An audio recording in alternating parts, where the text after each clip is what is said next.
ॐ अज्ञानतिमिरान्धस्य ज्ञानाञ्जनशलाकया चक्षुरुन्मिलितं येन तस्मै श्रीगुरवे नमः। श्रीचैतन्यमनोभीष्टं स्थापितं येन भूतले स्वयं रूपा कदा मह्यं ददाति स्वपदान्तिकम्। वन्देऽहं श्रीगुरो श्रीयुतापदकमलम्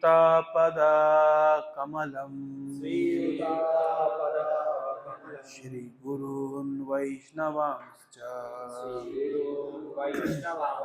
श्रीरूपं साग्रजातं सहगणा रघुनाथान्वितं तं सजीवं साद्वैतं सावधूतं परिजनसहितं कृष्ण चैतन्यदेवं श्रीराधा कृष्ण पादान् सहगण ललिता श्रीविशाखावितांश्च नमः। ॐ विष्णुपादाय कृष्णप्रेष्ठाय भूतले श्रीमते भक्तिवेदांत स्वामिनिति नामिने। नमस्ते सारस्वते देवे गौरवाणी प्रचारिणे निर्विशेष शून्यवादी पाश्चात्य देशतारिणे वाञ्छाकल्पतरुभ्यश्च कृपा सिन्धुभ्येव च पतितानां पावनेभ्यो वैष्णवेभ्यो नमो नमः। गुरवे गौरचन्द्राय राधिकाय तदालये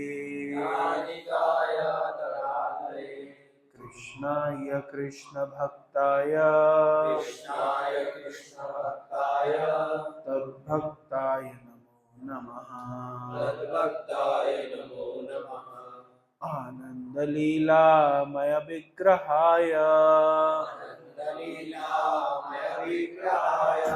हेमावदिव्य छविसुन्दराय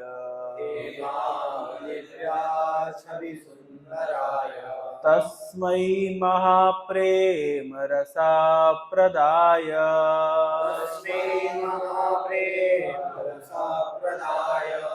चैतन्यचन्द्राय नमो नमस्ते।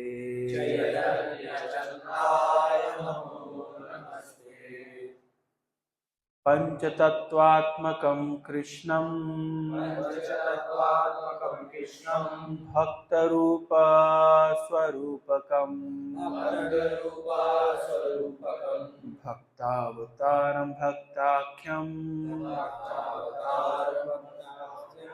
नमामि भक्तशक्तिकं। नमो महावदान्याय कृष्ण प्रेमा प्रदायते कृष्णाय कृष्ण चैतन्या नाम्ने गौरतुषे नमः।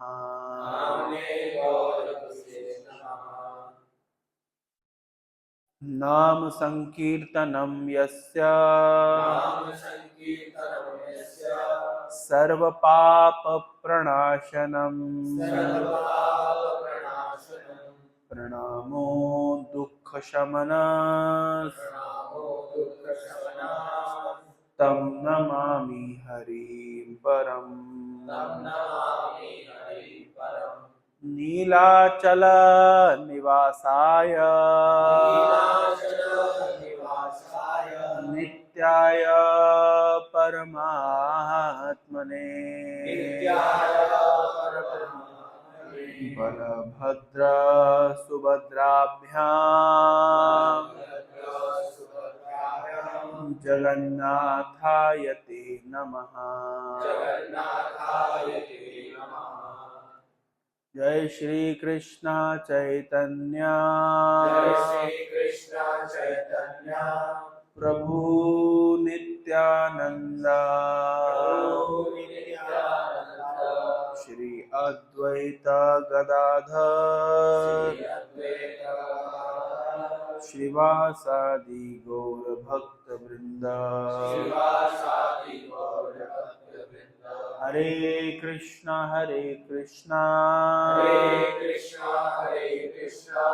कृष्ण कृष्ण हरे हरे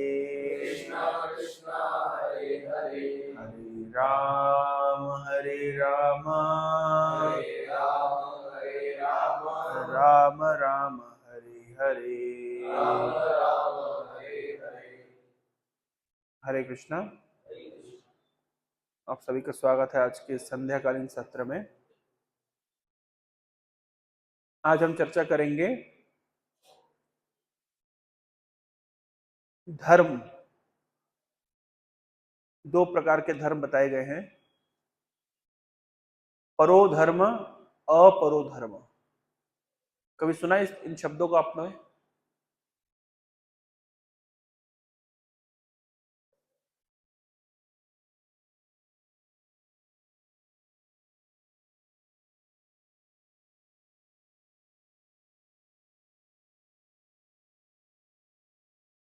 मेरे साथ साथ बोलेगा। सवै पुंसां परो धर्मो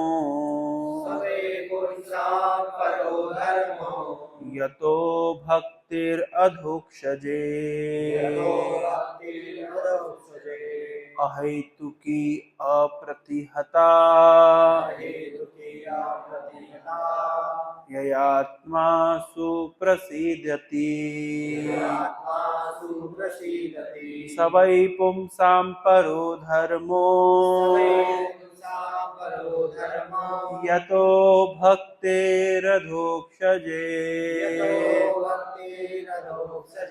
अहेतुकी अप्रतिहता ययात्मा सुप्रसीदति।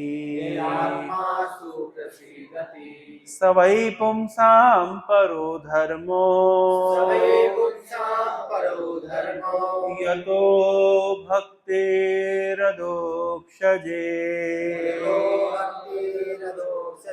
अहेतुकी अप्रतिहता ययात्मा सुप्रसीदति। ये श्रीमद् भागवत का एक प्रसिद्ध श्लोक है जिसमें कहा जा रहा है सवै पुंसां परो धर्मो। सभी मनुष्यों के लिए या सभी जीवों के लिए परो धर्म है भक्तिर अधोक्षजे, भगवान अधोक्षज की भक्ति। अधोक्षज किसका नाम है? भगवान कृष्ण का एक और नाम है अधोक्षज। अधोक्षज शब्द का अर्थ होता है जो भगवान इंद्रियों के द्वारा ग्राह्य नहीं है। जो हमारी इंद्रियों से परे हैं। मतलब हम जिनको अपनी इंद्रियों से ना जान पाए, ना समझ पाए, हमारी इंद्रियां जिन तक नहीं पहुंच सकती, उन भगवान का नाम है अधोक्षज। तो श्लोक में बता रहे हैं सवै पुंसाम परो धर्मः यतो भक्तिर अधोक्षजे। सभी जीवों के लिए परम धर्म है, पराधर्म है भगवान अधोक्षज की भक्ति। गीता का एक प्रसिद्ध श्लोक है,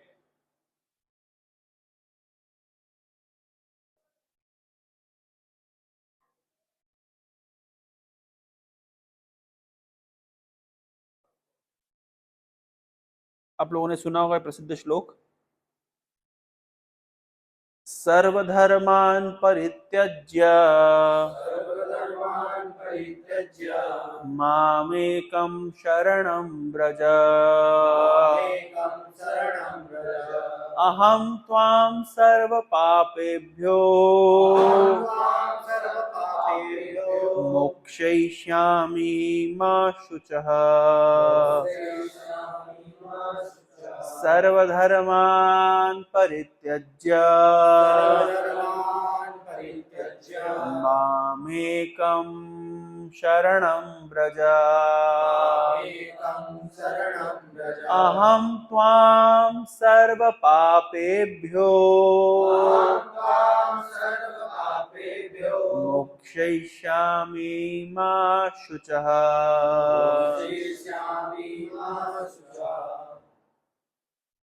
गीता एक धार्मिक ग्रंथ है, मानते हैं, लेकिन उस धार्मिक ग्रंथ में कृष्ण उपदेश दे रहे हैं कि सभी धर्मों को छोड़ दो। इस श्लोक का तो यही अर्थ हुआ इस शब्द का, सर्वधर्मान परित्यज्य, यानी क्या करो,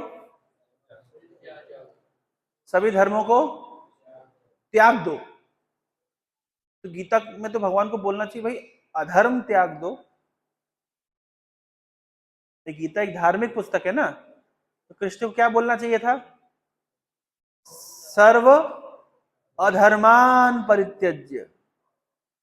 कृष्ण को गीता में कहना चाहिए था कि भाई सभी अधर्म को त्याग दो और मेरी शरण में आओ। और यहां कृष्ण क्या कह रहे हैं, क्या कह रहे हैं, सभी धर्मों को त्याग दो। अजीब बात नहीं है? गीता एक धार्मिक पुस्तक है, हिंदू धर्म के लोग गीता को अपना मूल ग्रंथ मानते हैं, पूरे विश्व में गीता प्रचलित है, लेकिन गीता का संदेश है, ये फाइनल संदेश है गीता का। कृष्ण कह रहे हैं सभी धर्मों का त्याग कर दो, जबकि कृष्ण को क्या बोलना चाहिए था, क्या बोलना चाहिए था, अधर्म का त्याग करो। पर कृष्ण क्या कह रहे हैं, धर्म का त्याग करो। क्या गलत लिखा है क्या श्लोक? सोचने वाली बात है ना। कृष्ण ने क्यों नहीं कहा अधर्म का त्याग करो, कृष्ण क्यों कह रहे हैं धर्म का त्याग करो? बताइए क्या लगता है आपको, क्यों कृष्ण कह रहे हैं धर्म का त्याग करो, अधर्म का त्याग करने के लिए क्यों नहीं कहते?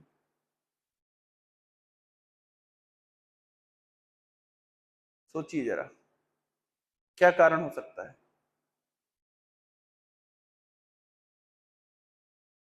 मैं सरल करके समझाता हूं। दो प्रकार के धर्म बताए गए हैं। एक धर्म होता है अपरो धर्म और दूसरा होता है परहो धर्म, परह धर्म, परे।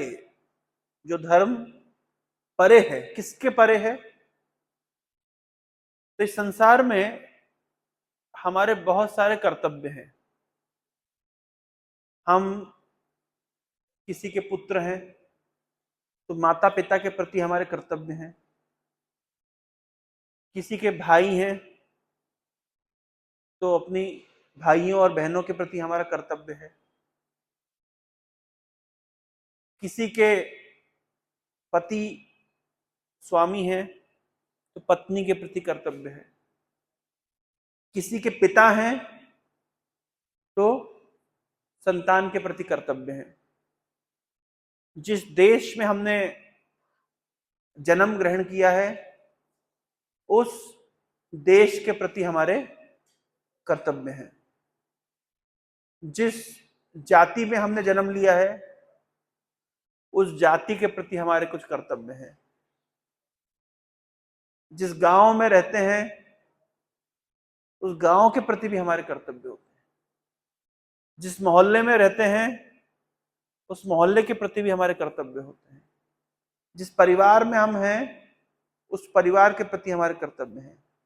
जिस कुल में हैं उस कुल के प्रति हमारे कर्तव्य हैं। मनुष्य होने के नाते सभी मनुष्यों के प्रति हमारे कुछ कर्तव्य हैं।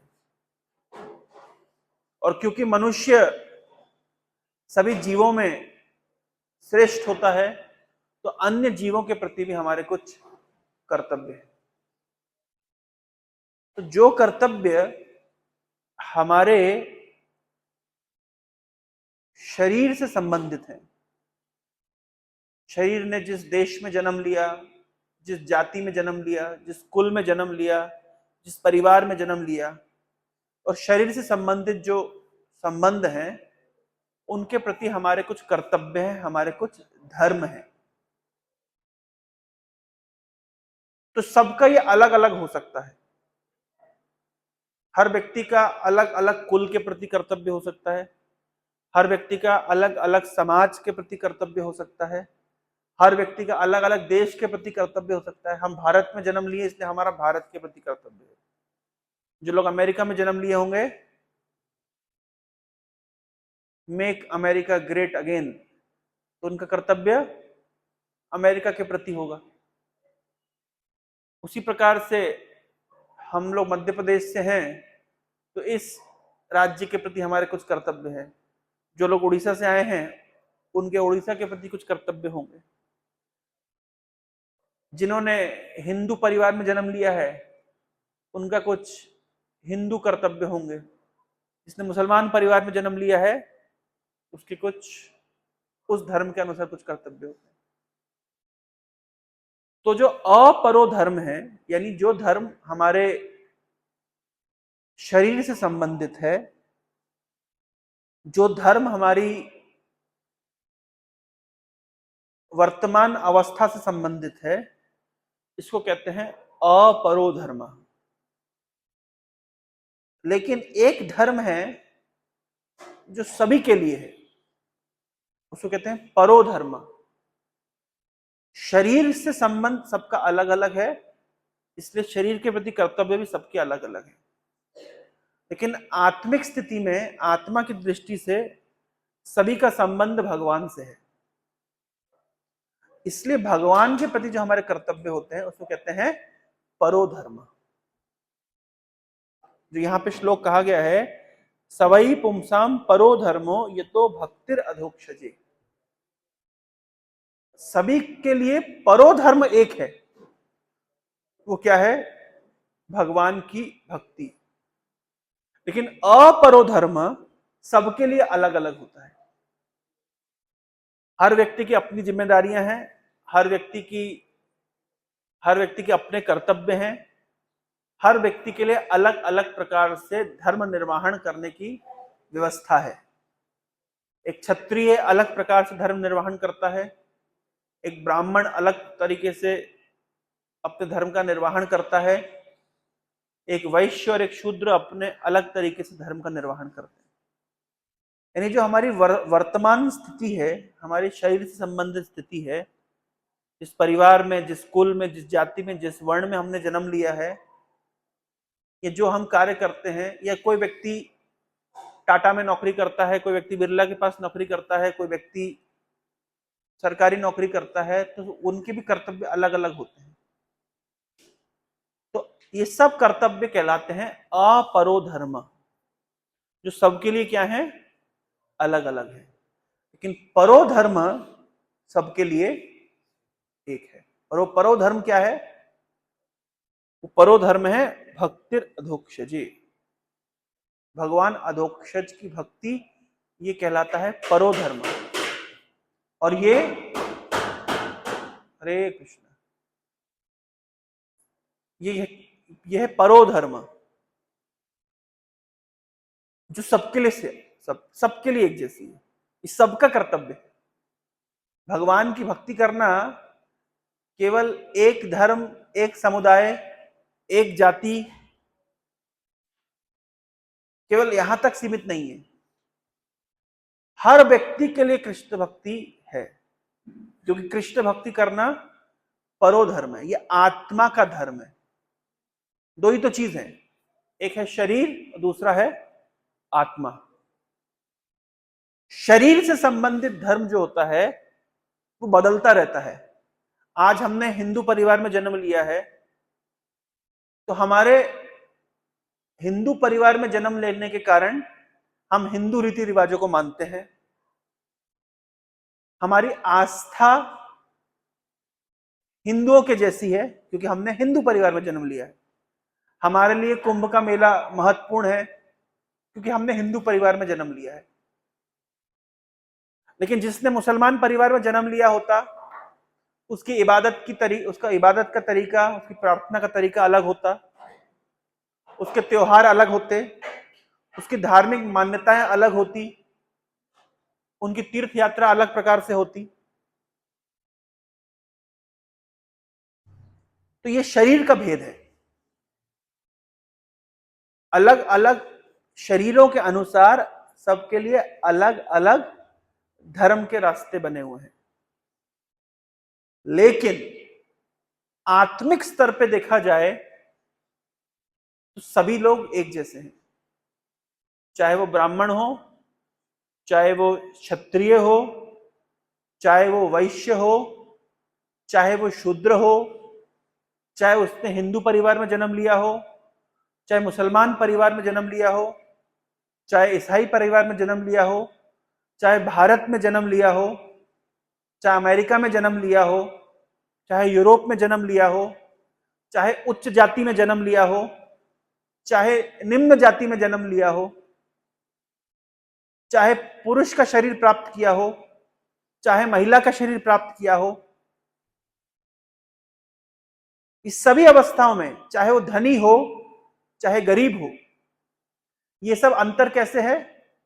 अंतर है शरीरों में। ये शरीर का अंतर है, शरीर का भेद है, लेकिन आत्मिक स्तर से हर व्यक्ति से समान है। इसलिए शरीर के स्तर पे जो धर्म होता है वो सबके लिए अलग अलग है। महाभारत में वर्णन किया गया है स्त्री धर्म। अब स्त्री धर्म किसके लिए है? स्त्रियों के लिए है। लेकिन जिसने पुरुष का शरीर प्राप्त किया है उसके लिए स्त्री धर्म नहीं है। जिसने ब्राह्मण का शरीर प्राप्त किया है या ब्राह्मण का कर्तव्य निर्वहन कर रहा है तो उसके लिए ब्राह्मण के धर्म बताए गए हैं। जो क्षत्रिय कुल में जन्म लिया है, जिसका स्वभाव क्षत्रिय के समान है, उसके लिए क्षत्रिय के धर्म बताए गए हैं। तो ये सब कहलाता है अपरो धर्म, मतलब ये सभी धर्म शरीर के ऊपर आधारित है और ये टेम्परेरी भी है। टेम्परेरी मतलब आज किसी ने अगर पुरुष शरीर प्राप्त किया है तो कल को वो स्त्री का शरीर भी प्राप्त कर सकता है। आज अगर हिंदू परिवार में जन्म लिया है तो कल को मुसलमान परिवार में जन्म ले सकता है। आज अगर उसने ब्राह्मण का शरीर प्राप्त किया है, ब्राह्मण के घर में जन्म लिया है, तो कल को शूद्र जाति में भी जन्म ले सकता है।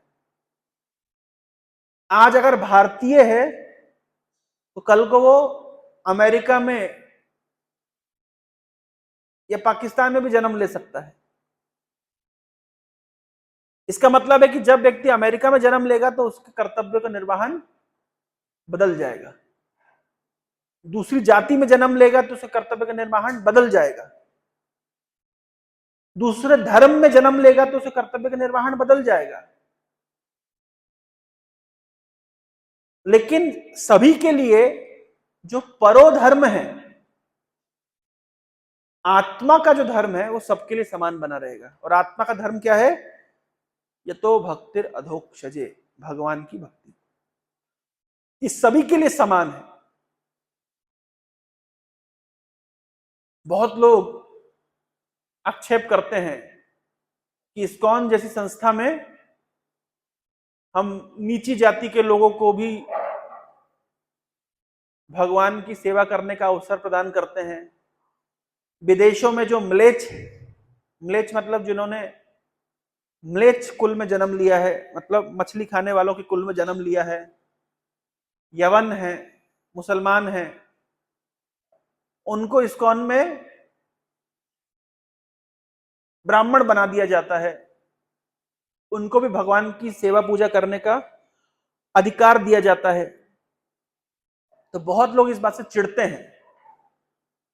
बहुत लोगों के मन में ये संशय होता है कि इस प्रकार इस्कॉन में क्यों होता है। क्यों होता है इस्कॉन में? इस प्रकार इसलिए होता है क्योंकि भगवान की भक्ति का संबंध शरीर से नहीं है।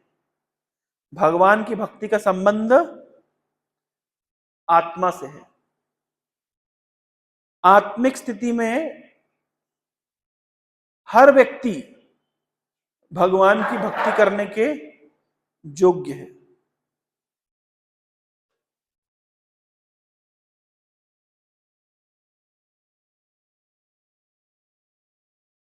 चैतन्य चेतना में बहुत अच्छी बात बोली गई है। भगवान कृष्ण की भक्ति, जिसको परोधर्म कहते हैं, हर व्यक्ति कर सकता है। हाँ? क्या नीच जाति का व्यक्ति भगवान की भक्ति कर सकता है? क्या मलेच्छ परिवार में या यवन परिवार में जिसने जन्म लिया, क्या वो भगवान की भक्ति करने का योग्य है? तो बोल रहे हैं, मेरे साथ साथ बोलेगा, नीच जाति नहीं कृष्ण भजन अयोग्य,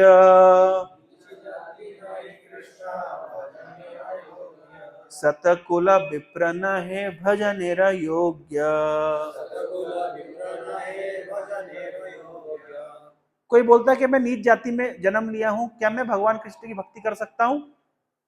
तो चैतन्य महाप्रभु कह रहे हैं, नीच जाति नहे कृष्ण भजन अयोग्य। कोई व्यक्ति अगर नीच कुल में जन्म लेता है तो मत समझिए कि वो भजन करने के लिए अयोग्य है। और कोई कहता है कि मैंने तो ब्राह्मण कुल में जन्म लिया है, इसलिए केवल मैं योग्य हूं।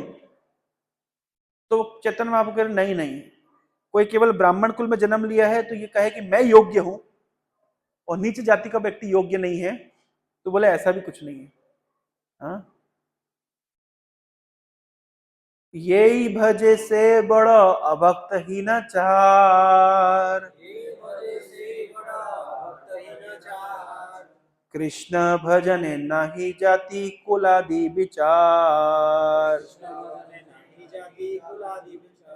तो बोल रहे हैं, जो भक्ति कर रहा है वो महान है, जो नहीं कर रहा है वो हीन है। ऊंची जाति में जन्म लिया है, ब्राह्मण परिवार में जन्म लिया है, भारत में जन्म लिया है, लेकिन भगवान की भक्ति नहीं कर रहा तो नीच है। और कोई हीन परिवार में जन्म लिया है, अमेरिका में जन्म लिया है, यूरोप में जन्म लिया है, यानी यवन या म्लेच्छ कुल में जन्म लिया है, नीची जाति में जन्म लिया है, लेकिन भगवान की भक्ति कर रहा है, तो वो क्या है? वो महान है। कोई प्रमाण है इसका?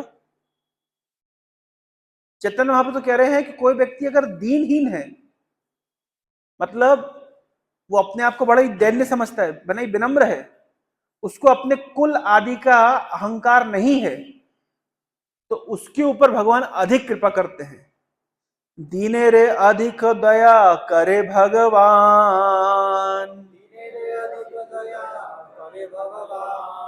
कुलीन पंडित, कुलीन पंडित धनिर बड़ अभिमान।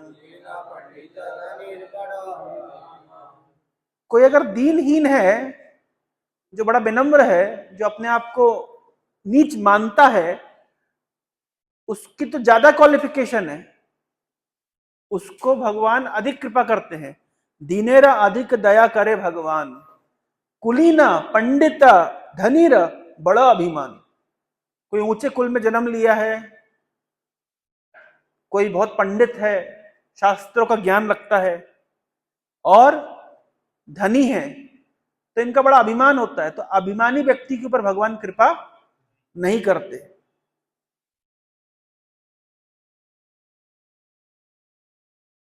भागवत का बहुत सुंदर श्लोक बता रहे हैं, मेरे साथ से बोलेगा। विप्राद्विषगुणजुतादरविन्द नाभ,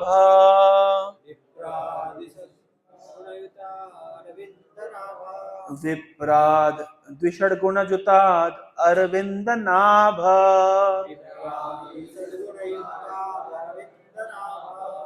पादारविंद विमुखात् स्वपचम वरिष्ठम,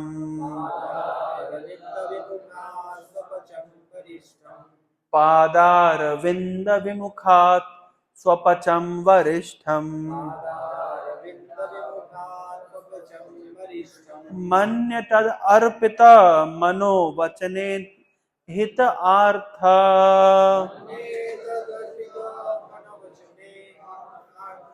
मन्ये तद अर्पित मनो वचनेन हितार्थ,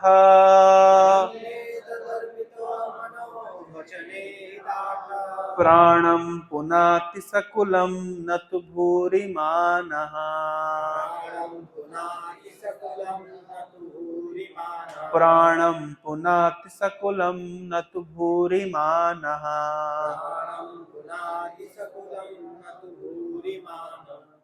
ये प्रार्थना प्रहलाद महाराज के द्वारा की गई है। उसे बता रहे हैं विप्राद द्विषड्गुणजुताद। कोई ब्राह्मण परिवार में किसी ने जन्म लिया है जिसके पास 12 गुण हैं, तो बोल रहे हैं लेकिन ऐसा ब्राह्मण जिसके पास बहुत सारे गुण हैं, भगवान के चरणों से विमुख है, भगवान के चरणों की ओर नहीं देखता, मतलब भगवान की भक्ति में नहीं लगा हुआ है, लेकिन दूसरी जगह स्वपचम चंडाल कुल में किसी ने जन्म लिया है लेकिन भगवान के प्रति उन्मुख है, तो बता रहे हैं कि स्वपच कुल में चंडाल कुल में जन्म लिया व्यक्ति उस तथाकथित ब्राह्मण से श्रेष्ठ है जो भगवान से विमुख है। क्यों श्रेष्ठ है? क्योंकि ऐसे चंडाल कुल में जन्म लिए व्यक्ति ने अर्पित कर दिया है भगवान को अपना मन, अपना वचन, अपना कर्म, अपना धन और अपना प्राण। भगवान को क्या क्या अर्पित कर सकते हैं? मन, वचन, कर्म, धन और प्राण। फर्स्ट क्लास ऑफरिंग क्या है? फर्स्ट क्लास ऑफरिंग है प्राण। भगवान को अपना प्राण अर्पित करना चाहिए, यह है फर्स्ट क्लास ऑफरिंग। कोई है करना चाहता है इस्कॉन में? कोई फुल टाइम ज्वाइन करना चाहता है, प्राण अर्पित करना चाहता है? अगर प्राण अर्पित ना कर सकें तो फिर सेकंड ऑप्शन दिया जा रहा है, प्राण नहीं कर सकते तो अर्थ धन अर्पित करिए। 2 प्रकार के प्राण बताए गए हैं, एक प्राण अंदर होता है और एक प्राण बाहर होता है। अगर अंदर वाला प्राण अर्पित कर दे तो बहुत बढ़िया, अगर वो नहीं कर सकते तो कम से कम बाहर वाला प्राण अर्पित करिए। सही है ना? ये भी तो प्राण ही होता है ना, इसको बाह्य प्राण कहते हैं। प्राण निकल जाए इतना दुख नहीं होगा जितना दुख धन निकल जाए उसमें होता है। तो फर्स्ट क्लास ऑफरिंग है प्राण अर्पित करो भगवान को, जीवन भगवान की सेवा में लगाना चाहिए। वो नहीं कर सकते तो कम से कम आंतरिक प्राण अर्पित नहीं कर सकते तो बाह्य प्राण लगाना चाहिए भगवान की सेवा में, यानी धन लगाना चाहिए। उतना भी नहीं कर सकते तो कम से कम भगवान के लिए कर्म करना चाहिए, थोड़ा सेंटर में आकर के रेगुलर आना चाहिए और भगवान के लिए कर्म करना चाहिए, सेवा करनी चाहिए। वो भी नहीं कर सकते, कम से कम नहीं आ रहे तो कम से कम दूसरे 4 आदमी को बोल देना चाहिए, भैया वहां सेंटर चले जाओ, हम तो दुर्भागी हैं, हम तो नहीं जा पा रहे, तुम ही चले जाओ। वचन और साथ साथ भगवान की सेवा में मन अर्पित करना चाहिए। तो 5 प्रकार से भगवान की सेवा की जाती है, मनो वचन इहिता अर्था और प्राणम। तो बोल रहे हैं कि किसी ने अगर चंडाल कुल में जन्म लिया है, म्लेच्छ कुल में जन्म लिया है, यवन कुल में जन्म लिया है, नीच जाति में जन्म लिया है, लेकिन भगवान की सेवा में सब कुछ अर्पित कर दिया है, तो वो व्यक्ति किससे श्रेष्ठ है? उस तथाकथित ब्राह्मण से श्रेष्ठ है जिसके पास कई गुण हैं लेकिन भगवान से विमुख है। ऐसा को क्यों ऐसा बोल रहे हैं? बोले नीच जाति में जन्म लिया व्यक्ति, चंडाल कुल में जन्म लिया व्यक्ति, लेकिन अगर भगवान के उन्मुख हैं और भगवान की सेवा में उसने अपना मन को लगाया है, अपनी वाणी को लगाया है, अपने कर्म को लगाया है, अपने धन को लगाया है, अपने प्राण को लगाया है, तो अपने पूरे कुल को शुद्ध कर देता है। यद्यपि जन्म लिया है नीच कुल में, लेकिन भगवान की सेवा में लग करके, अपने शरीर को लगा करके, अपने मन को लगा करके, अपने धन को लगा करके वो नीच कुल का व्यक्ति भी महान बन जाता है। और न केवल वो महान बनता है, अपने पूरे कुल को महान बना देता है। लेकिन वो तथाकथित ब्राह्मण जिसके पास कुछ गुण हैं लेकिन भगवान से विमुख है, वो अपने आप को भी शुद्ध नहीं कर पाता। प्राणम पुनाति सकुलम न तो भूरि मानः। उस प्रकार का अहंकारी ब्राह्मण अपने आप को भी शुद्ध नहीं कर पाता। तो ये श्रीमद् भागवत का प्रसिद्ध श्लोक है जो प्रहलाद महाराज के द्वारा कहा गया है। तो बता रहे हैं ये जो हमने प्रसंग पढ़ा, इसमें हमने पढ़ा कि भले ही व्यक्ति ने नीच कुल में जन्म लिया हो, लेकिन अगर भगवान की भक्ति करता है तो महान बन जाता है। तो भगवान की भक्ति करने को कहते हैं परोधर्म, जो सभी के लिए है, चाहे वो ऊंची जाति का व्यक्ति हो, चाहे वो निचली जाति का व्यक्ति हो, चाहे वो पुरुष हो, चाहे वो स्त्री हो, चाहे वो भारतीय हो, चाहे वो अमेरिकी हो, चाहे हिंदू हो, चाहे मुसलमान हो, चाहे राजा हो, चाहे रंक हो, किसी भी वर्ण में स्थित हो, किसी भी आश्रम में स्थित हो, सभी के लिए है भगवान की भक्ति। इसको कहते हैं परोधर्म। और शरीर से जो हमारे कर्तव्य होते हैं इसको कहते हैं अपरोधर्म। जब गीता में भगवान कह रहे हैं सब धर्मों का परित्याग करके मेरे पास आओ, इसका अर्थ क्या है? इसका अर्थ है कि सब प्रकार के अपरो धर्म का त्याग करो और मेरी शरण स्वीकार करो। क्योंकि मेरी शरण स्वीकार करना कैसा धर्म है? परो धर्म। सवई पुंसाम परो धर्म यतो भक्तिर अधोक्षजे।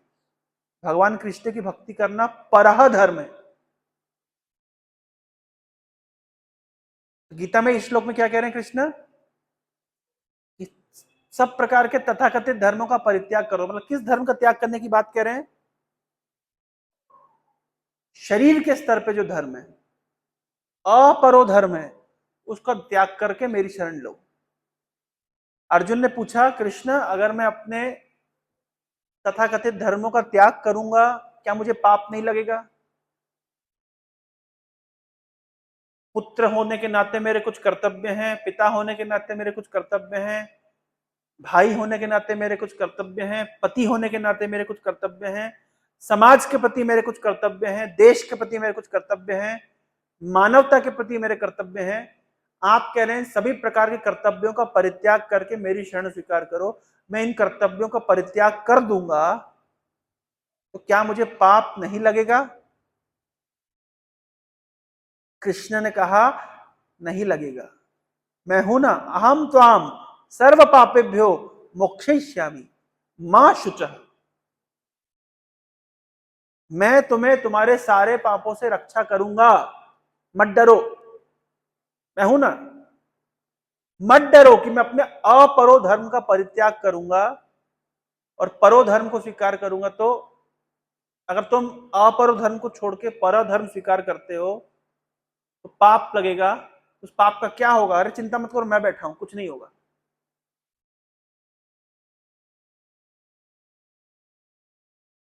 समझ आ रहा है? कॉन्टेक्स्ट समझ आ रहा है? हम किस दिशा में चर्चा कर रहे हैं? हम समझ रहे हैं परोधर्म क्या होता है और अपरोधर्म क्या होता है। छोटा छोटा उदाहरण देता हूं तो आप खुद ही समझ पाएंगे। बचपन में आप किसी गुरुजी से दीक्षा प्राप्त कर लिए, जिन गुरुजी ने आपको कोई देवी मंत्र दिया, कुल मंत्र, कुल देवी का मंत्र आपको प्राप्त हुआ, आपका पूरा परिवार वो मंत्र जप करता है। अब आप इस्कॉन में आए, आपको बताया गया कि एते चांस कला पुंसा कृष्णस्तु भगवान स्वयं, कृष्ण स्वयं भगवान है और सभी देवी देवता कृष्ण के ही भक्त हैं, कृष्ण की दास हैं। यहां तक कि दुर्गा देवी भी कृष्ण की ही इच्छा से सृष्टि, स्थिति और प्रलय करती हैं।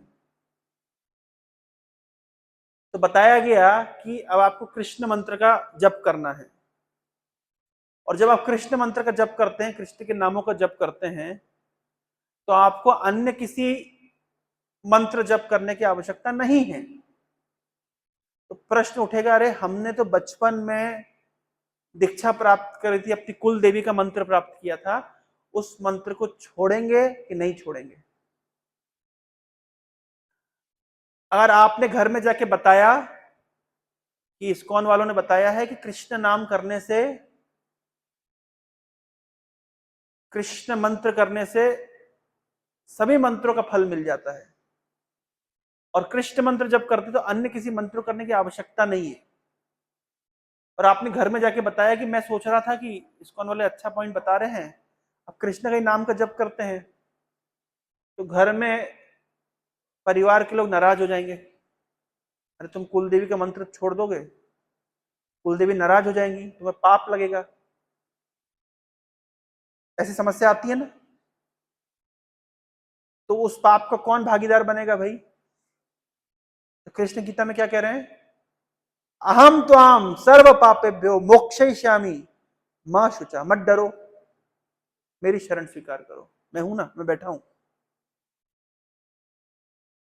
तो बहुत बार ऐसा होता है कि प्रामाणिक गुरु जब तक नहीं मिलता, तो बचपन में ही लोग दीक्षा ले जाते हैं ऐसे तथाकथित अप्रामाणिक गुरु से, जिसके पास शायद ही कोई आध्यात्मिक ज्ञान होता है। लेकिन जब इस्कॉन में आते हैं, प्रामाणिक वैष्णव परंपरा के विषय में जानते हैं, तो मन में प्रश्न उठता है कि अरे इस परंपरा का स्वीकार करेंगे और पुराने सब रीति रिवाजों को छोड़ना पड़ेगा, तो कहीं पाप तो नहीं लगेगा? समाज में लोग क्या बोलेंगे, परिवार के लोग क्या बोलेंगे? तो प्रश्न उठता है, क्या उस समय उस तथाकथित पारिवारिक रीति को छोड़ देना ठीक है? गीता के अनुसार ठीक है, कोई गलत नहीं, कोई पाप नहीं लगेगा। और अगर लगता है पाप लगे तो भगवान गारंटी दे रहे, मैं बैठा हूं ना, डरने की क्या बात है?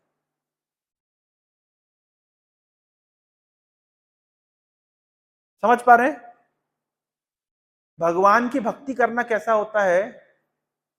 जैसे मान लीजिए कभी कभी लोग भगवान की भक्ति भी करते हैं, लेकिन अपनी पारिवारिक रीति रिवाजों को भी बहुत गंभीरता से पकड़े हुए रहते हैं। कभी कभी हम लोक दिखाई के लिए करते हैं, लेकिन वास्तविकता यह कि जब भगवान की भक्ति करते तो हृदय के अंदर पारिवारिक रीति रिवाजों के प्रति कोई आकर्षण होना नहीं चाहिए, कोई पारिवारिक रीति रिवाज के प्रति कोई अटैचमेंट होना नहीं चाहिए। प्रश्न उठता है क्यों नहीं होना चाहिए? जैसे जब एक एक लड़की का विवाह होता है और वो लड़की अपने ससुराल में जाती है, तो जब ससुराल में जाती है तो वो क्या करती है? वो ससुराल की रीति रिवाज को अपनाती है, और अपने मायके के रीति रिवाज को, विवाह होने का अर्थ ही होता है कि उस समय वो कमिटमेंट कर रही है कि अब मैं अपने मायके के रीति रिवाज को नहीं मान करके मैं अब ससुराल के रीति रिवाज को मानूंगी। उसी प्रकार से जब कोई भक्त भगवान कृष्ण की भक्ति में लगता है, तो वो उस समय वो कमिटमेंट करता है, वो प्रण करता है कि अब मैं अपने पारिवारिक रीति रिवाज, जिस कुल में मैंने जन्म लिया है, जिस धर्म में मैंने जन्म लिया है, जिस समुदाय में मैंने जन्म लिया है, जिस जाति में मैंने जन्म लिया है, वहां के तथाकथित धार्मिक कृत्य को छोड़ करके वो कृष्ण भक्ति के कृत्य को स्वीकार करता है, वो परोधर्म को स्वीकार करता है, अपरोधर्म का त्याग करके। और कृष्ण गीता में कह रहे हैं डरने की कोई आवश्यकता नहीं है, उसमें पाप नहीं लगता। उल्टा, अगर कोई व्यक्ति, कोई लड़की है जो ससुराल जाने के बाद भी मायके में एक टांग लगा के रखती है और वहां के रीति रिवाज का पालन करती रहती है, तो ससुराल वाले भी परेशान होते हैं, मायके वाले भी परेशान होते हैं और लड़की भी परेशान होती है ना। तो इसका अर्थ क्या हुआ कि जब हम कृष्ण भक्ति के मार्ग में आते हैं, जब हम परोधर्म को स्वीकार करते हैं, तो हमें अपरोधर्म को त्याग करने के लिए भी तत्पर रहना चाहिए, तैयार रहना चाहिए, प्रस्तुत रहना चाहिए, डरना नहीं चाहिए। अगर हम ऐसा नहीं करेंगे तो हम कृष्ण भक्ति के मार्ग में भी प्रगति नहीं कर पाएंगे। उदाहरण देता हूं, बहुत प्रसिद्ध कहानी है कि एक बारात जा रही थी, नदी पार करके उनको दूसरे तट पे पहुंचना था। तो बाराती सब चढ़ गए नाव के ऊपर, रात का समय था और नाविक ने रात भर नाव चलाई, रात भर। सूर्य उदय हुआ, सबकी नींद खुली, क्या देखते हैं कि जिस स्थान पर वो थे वहीं पे अभी भी पड़े हुए, नाव आगे ही नहीं बढ़ी। नाव क्यों आगे नहीं बढ़ी? तो अब नाविक का ध्यान गया, अरे मैं तो रस्सी खोल नहीं भूल गया।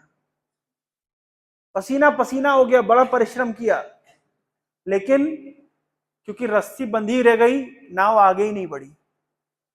उसी प्रकार से एक तरफ तो हम कृष्ण भक्ति के मार्ग का अनुशीलन करते हैं, लेकिन दूसरी तरफ हम वो रस्सी खोलने को तैयार नहीं है। हमारे पारिवारिक रीति रिवाज, हमारे सामूहिक कार्य, उसको हम, उस रस्सी को हम खोलने के लिए तैयार नहीं होते। इसलिए हम देखते हैं कि सालों साल बीत जाते हैं, लेकिन व्यक्ति अपनी आध्यात्मिक प्रगति नहीं देख पाता। क्यों? क्योंकि वो नए को स्वीकार करने के लिए भी तत्पर नहीं है और पुराने को छोड़ने के लिए भी तत्पर नहीं है। कोई व्यक्ति अगर अपने स्वधर्म का बहुत अच्छे से पालन करता है, लोग बोलते हैं ना,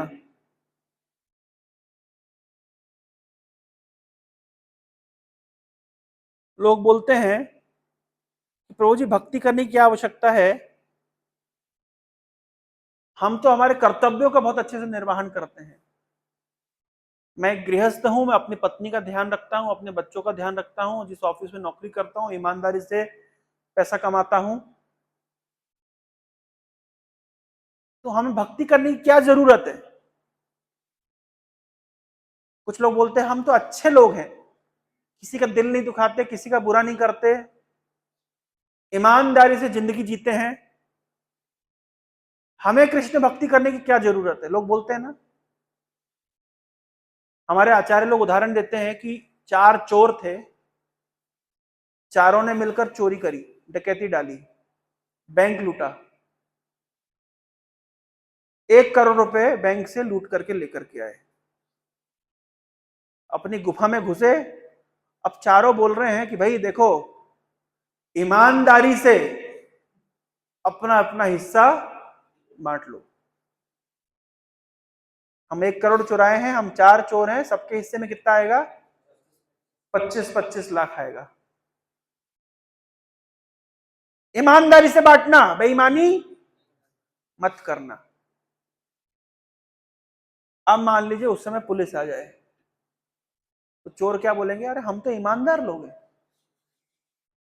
देखा नहीं, हम ईमानदारी से अपना अपना हिस्सा बांट रहे हैं, सबके हिस्से में 25-25 लाख आया, 1 रुपए भी हमने ज्यादा नहीं लिया, किसी का बुरा हमने नहीं किया।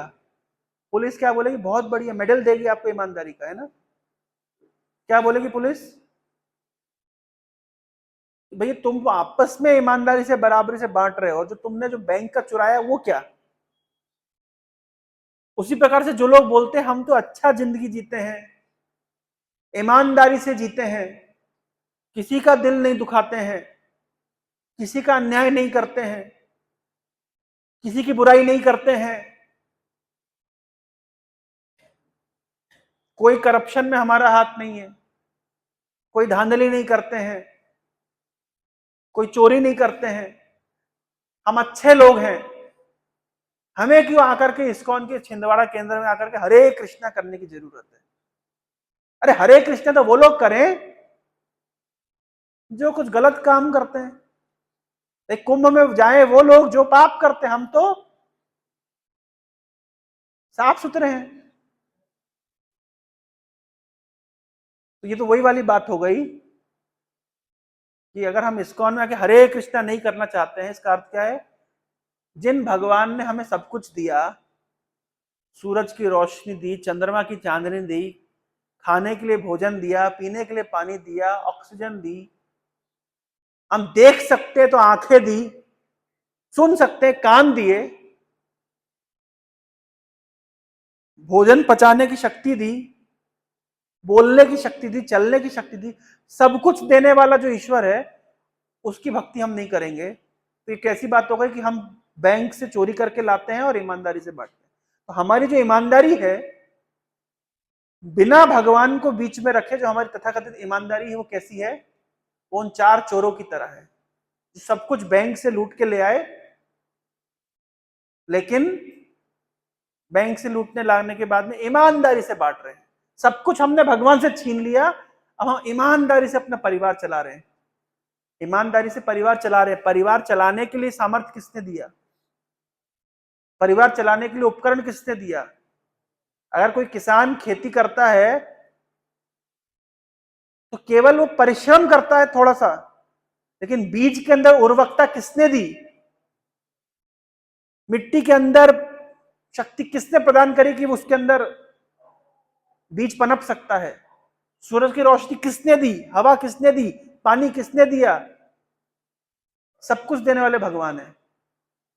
किसान बोलता है मैं तो ईमानदार हूं, किसी की चोरी, मुझे क्या भगवान की भक्ति करना है, मैं तो अपना कर्म करता हूं। लोग बोलते ना हम तो कर्म करते हैं, कर्म ही पूजा है, क्यों अलग से किसी भगवान के पास जाना है? तो किसान भैया आप कर्म करते हैं, लेकिन कर्म का फल देने वाला वो है।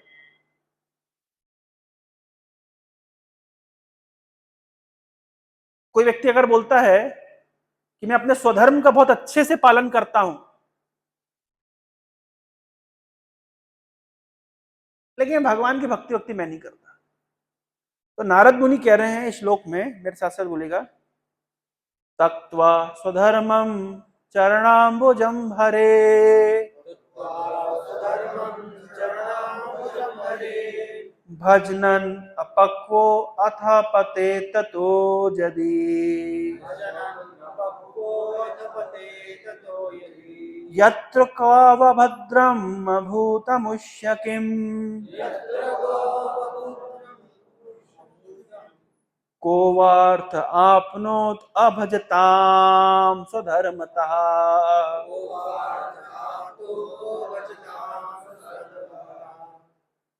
नारद मुनि व्यास देव को कह रहे हैं, कोई व्यक्ति है जिसने अपने स्वधर्म का त्याग कर दिया। स्वधर्म मतलब पारिवारिक धर्म, सामाजिक कर्तव्य, परिवार के प्रति कर्तव्य, समाज के प्रति कर्तव्य, देश के प्रति कर्तव्य, उसने अपने स्वधर्म का परित्याग कर दिया। क्यों परित्याग कर दिया? चरणाम्बुजम हरे भजनन। किसी ने प्रण लिया कि आज से मैं भगवान हरि के चरणों की भक्ति करूंगा, मैं अन्य किसी कर्तव्य का निर्वहन नहीं करूंगा। मान लीजिए ऐसा किसी ने प्रण ले लिया और भगवान की भक्ति करने के लिए लग गया, लेकिन किसी कारण से भगवान की भक्ति कंटिन्यू नहीं कर पाया और पतेत जदि गिर गया, कंटिन्यू नहीं कर पाया। बहुत प्रण लिया था, दृढ़ निश्चय करके चला था भगवान की भक्ति के मार्ग पे, और जब भक्ति के मार्ग में चला तो सब कंप्लेंट करने लगे, अरे आजकल तुम ज्यादा इस्कॉन जाने लगे हो और तुम अपने परिवार के प्रति, समाज के प्रति कर्तव्यों को ठीक ठीक निर्वहन नहीं करते। कोई बोल सकता है ना इस तरह से, माता पिता बोल सकते हैं, आजकल ज्यादा समय तुम सेंटर पे दे रहे हो, तुम्हें घर पे ज्यादा समय देना चाहिए। आपकी गर्लफ्रेंड बोल सकती है, आजकल तो जब मौका मिलता है हरे कृष्णा करते हो, हमसे तो बात ही नहीं करते। बोल सकते हैं। वास्तविकता ये है कि भाई आप पारिवारिक कार्य कभी खत्म होने वाले नहीं है, सामाजिक कार्य कभी खत्म होने वाले नहीं है। वो तो जितने बढ़ा उतने बढ़ते चले जाते हैं। वो तो समुंदर की तरह, खाई की तरह है, कभी भरने नहीं वाला है। तो उसमें से अगर थोड़ा समय भी निकाल करके आप भगवान की भक्ति करने लगते हैं तो लोग तुरंत शुरू हो जाते हैं कोसना, आजकल तो तुम पहले से नहीं रहे। पहले तो नौ दुर्गा के चंदा इकट्ठा करने के लिए हमारे साथ जाते थे, आजकल नहीं जाते हो। पहले तो शादी पार्टी में खूब मस्ती मारते थे, बारातों में नाचते थे, नागिन डांस करते थे, आजकल नहीं कर रहे हो। क्या हो गया तुमको, पहले जैसे नहीं रहे। पहले तो अपन फिल्म देखने भी जाते थे, मौज करने जाते थे, आजकल तुम सारा समय तो तुम इस्कॉन वालों के साथ लगे रहते हो। लोग बोलते ना, समाज में लोग बोलते, पुराने दोस्त बोलते होंगे, परिवार वाले बोलते होंगे, रिश्तेदार बोलते होंगे, सच्चाई तो यह कि उनको आप 24 घंटा समय भी दे दीजिए। कोई पारिवारिक आदमी, गांधी जी ने देश के लिए गोली खाई, लोग भी आज भी क्या बोलते हैं, गांधी ने किया ही क्या हमारे लिए, यही बोलते हैं। परिवार के लिए पूरी जिंदगी आप दे दीजिए, लड़का बड़े होकर क्या बोलेगा, मेरे पिता ने मेरे लिए किया ही क्या है। तो सच्चाई तो यह है कि 24 घंटे पूरी जिंदगी आप परिवार के लिए, समाज के लिए दे देंगे तो भी समाज एक थैंक यू भी आपको नहीं बोलेगा। लेकिन उसमें से थोड़ा समय निकाल करके आप भगवान की भक्ति के लिए देंगे, समाज ताने देना शुरू कर देगा, अरे आजकल तो बदले बदले से लग रहे हो, तुम पहले जैसे नहीं रहे। समझ रहे हैं? तो नारद मुनि कह रहे हैं कोई व्यक्ति अपना समय थोड़ा लगा करके भगवान की सेवा करना शुरू करता है, या छोड़िए पूरा करता है। अब अब परिवार वाले बोलते हैं कि आजकल तो तुम पूरा टाइम वहीं तुम्हारा जा रहा है, बोल सकते हैं, लेकिन किसी कारण से थोड़े दिन भक्ति करी, थोड़े दिन भगवान की सेवा करी, और किसी कारण से वापस से व्यक्ति भक्ति मार्ग से दूर हो गया किसी कारण से, और पुनः अपने घर संसार के कार्यों में लग गया, तो थोड़ी भक्ति करी ना, तो नारद मुनि कह रहे हैं क्वा व अभद्रम, क्या नुकसान है।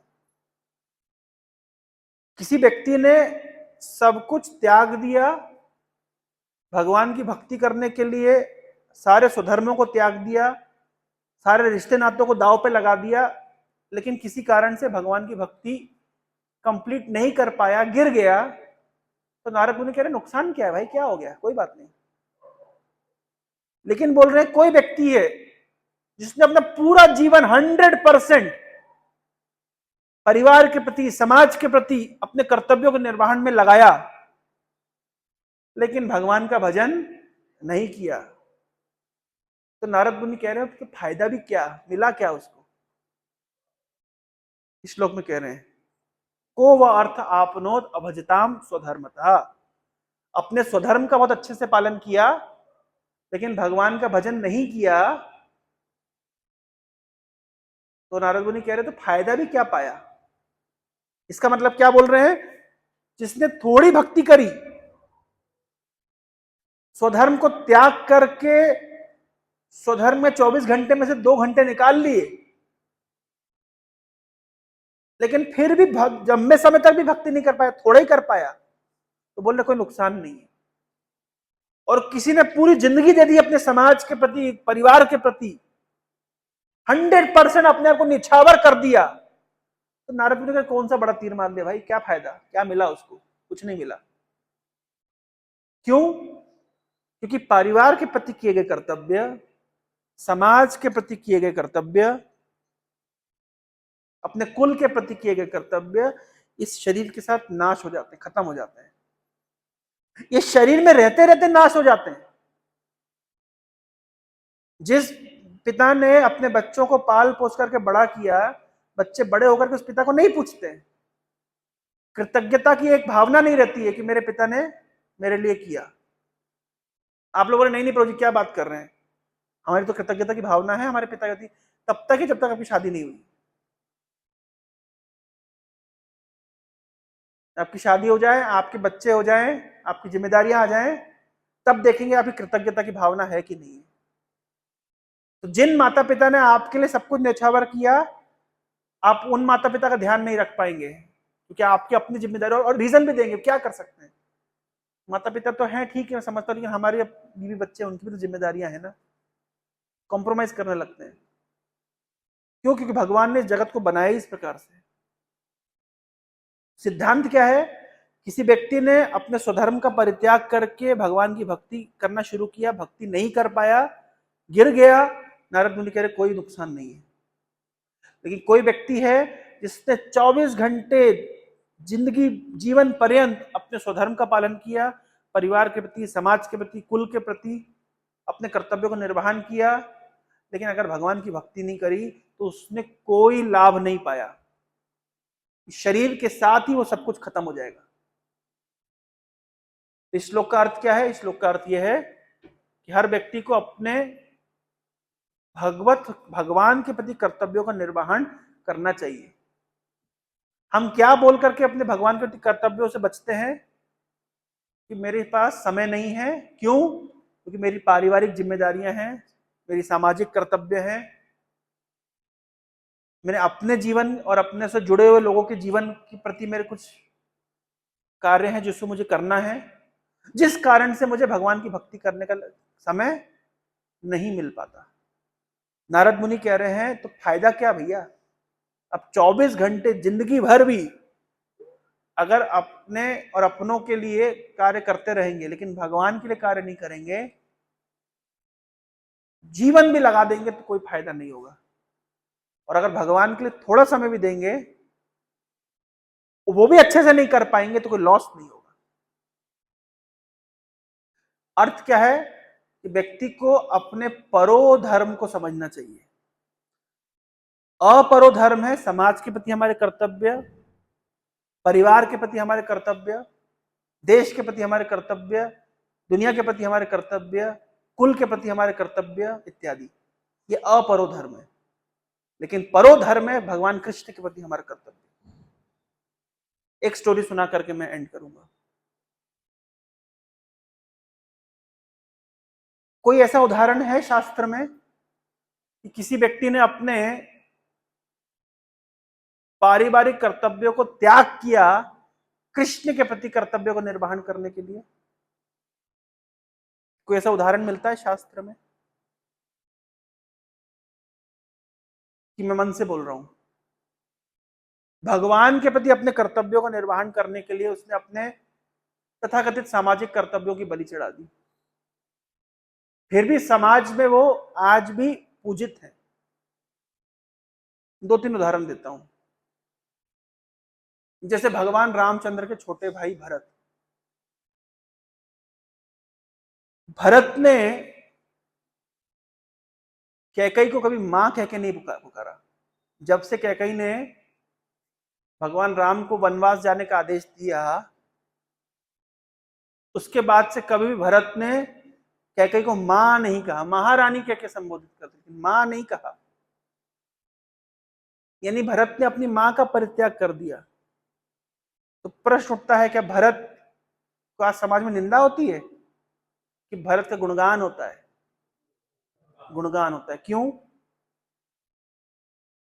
भाई मां को त्याग दिया ना, मां नहीं बोलते। लेकिन कोई एक व्यक्ति भी नहीं बोला अरे क्या बीतती होगी उस मां के ऊपर कि उसका बच्चा उसको मां कह के नहीं पुकारता। कोई नहीं बोलता। क्यों नहीं बोलता? क्योंकि भगवान के प्रति अपने कर्तव्यों को निर्वहन करने हेतु भरत ने कैकेयी को मां कहना त्याग दिया। और भक्तराज प्रहलाद, जिसने अपने पिता का परित्याग कर दिया, भगवान नरसिंह देव गोद में बिठा करके हिरण्यकश्यप को मार रहे हैं और प्रहलाद एक माला लेके खड़ा हुआ है कि नरसिंह देव, ये नरसिंह देव वाला पेंटिंग नहीं, यहाँ पे माला लेके खड़ा हुआ है कि नरसिंह देव मेरे पिताजी को मार डालें, उसके बाद मैं क्या करूंगा? माला पहनाऊंगा। अरे बाप को कोई मार रहा है तो क्या करना चाहिए? कोई बाप को मारने के लिए आया तो क्या करना चाहिए? व्यक्ति को बचाना चाहिए। लेकिन बचा क्या रहे हैं? वो तो माला लेके खड़े हुए हैं। समझ पा रहे हैं? तो पिता का त्याग कर दिया, और बलि ने तो अपने गुरु का त्याग कर दिया, शुक्राचार्य का। शुक्राचार्य कह रहे हैं कि अरे बलि, ये जो ब्राह्मण है ये सामान्य ब्राह्मण नहीं है, भगवान विष्णु आए हैं और 3 पर भूमि के नाम पे तुम्हारा पूरा राज्य हत्या लेंगे, इनको मना कर दो। बलि कह रहा है मैं झूठ कैसे बोल दूं भाई, मैंने वचन दिया है।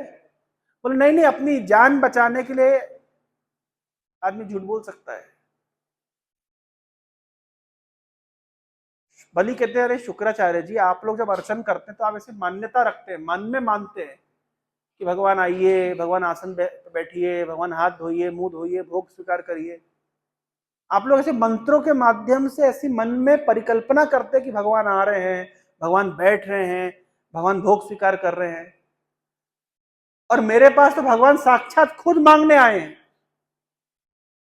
और आप मुझे मना कर रहे देने के लिए। किस काम के गुरु हैं आप? ऐसे गुरु जी को राम राम। तो बलि ने अपने गुरु का त्याग कर दिया भगवान के लिए, तो क्या बलि का क्या नाम खराब हो गया? क्या प्रहलाद का नाम खराब हो गया? तो अगर भगवान के लिए किसी ने अपने पारिवारिक संबंधों की बलि चढ़ाई है, उसका नाम कभी खराब नहीं हुआ। ब्रज में बहुत सुंदर घटना होती है कि जो द्विज पत्नियां हैं, ब्राह्मण पत्नियां, जब उन्होंने सुना कि कृष्ण बलराम भूखे हैं, जो भी बनाया था यज्ञ में अर्पित करने के लिए वो कृष्ण बलराम के लिए ले गई। तो कृष्ण बलराम ने गोप सखाओं के साथ बैठ करके भोजन स्वीकार किया और द्विज पत्नियों कहा कि बहुत आनंद आया, अब आप लोग अपने घर में वापस जाइए। द्विज पत्नियां कहती हम लोग अपने पतियों की अवज्ञा करके आपको भोजन कराने आए हैं, अब हमारे पतिदेव हमको स्वीकार नहीं करेंगे। कृष्ण कहते थे क्या बात कर रहे हो, जिसको मैंने स्वीकार किया है उसको पूरा संसार स्वीकार करेगा। जिसको मैंने स्वीकार किया है पूरा संसार उसकी पूजा करेगा।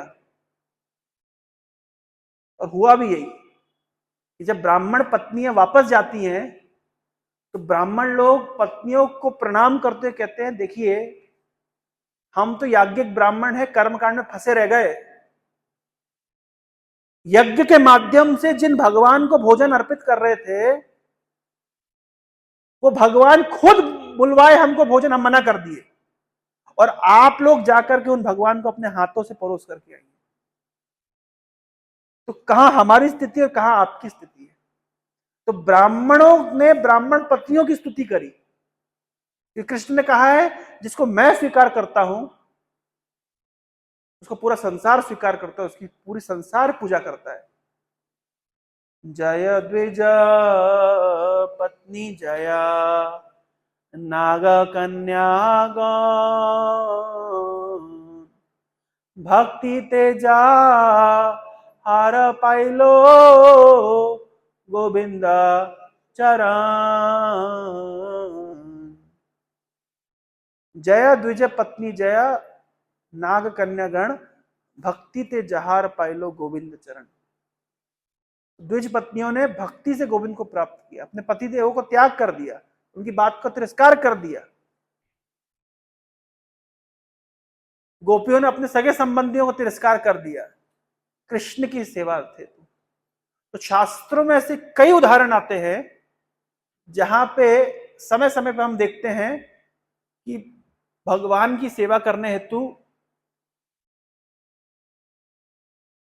भक्त अपने कुल के रीति रिवाज, अपने पारिवारिक संबंध, अपने सामाजिक कर्तव्यों को परित्याग करता है, लेकिन परित्याग करने में उसकी निंदा नहीं होती है, अपितु समाज में वो शोभित होता है।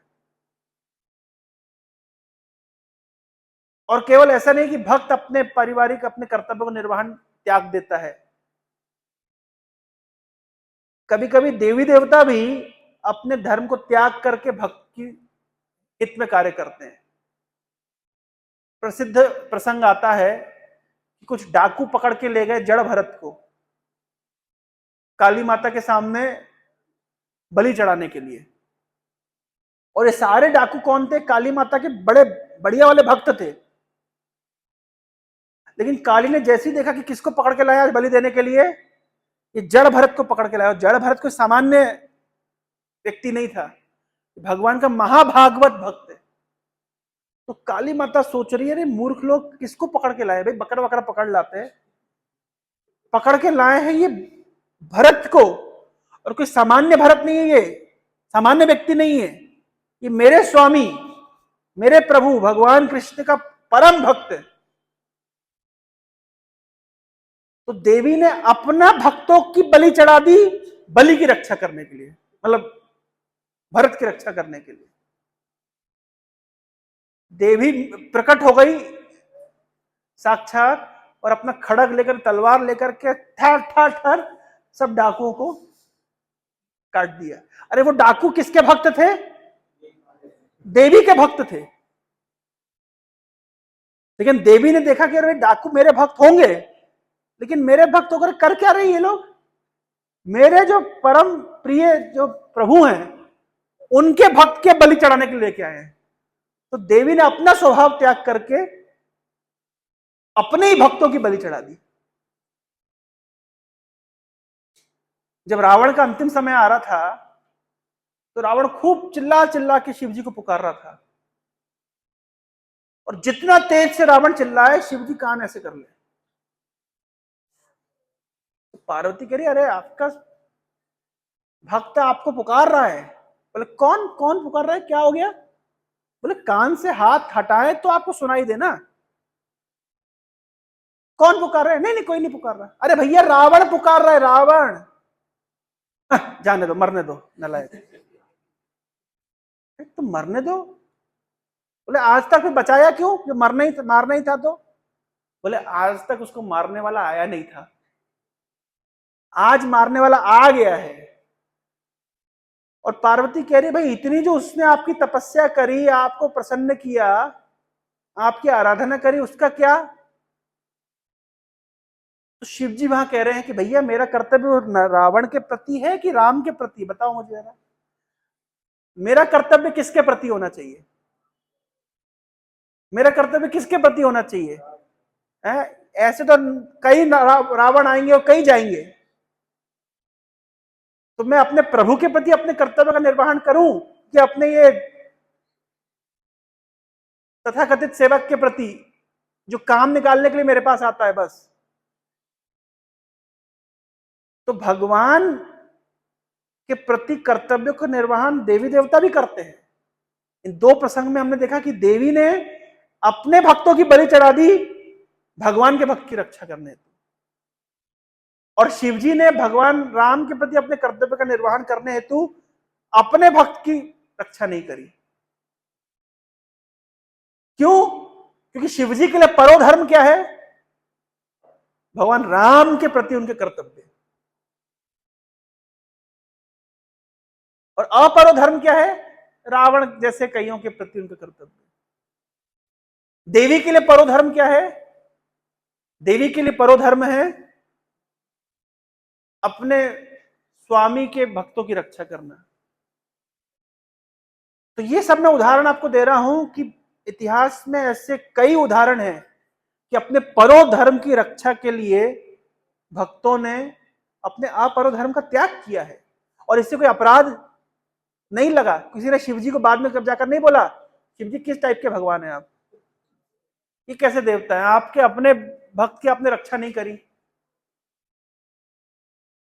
कभी शिवजी की जाके किसी ने क्वेश्चन नहीं किया। क्यों नहीं किया? क्योंकि सब जानते हैं कि शिवजी का कर्तव्य भगवान के प्रति अधिक है।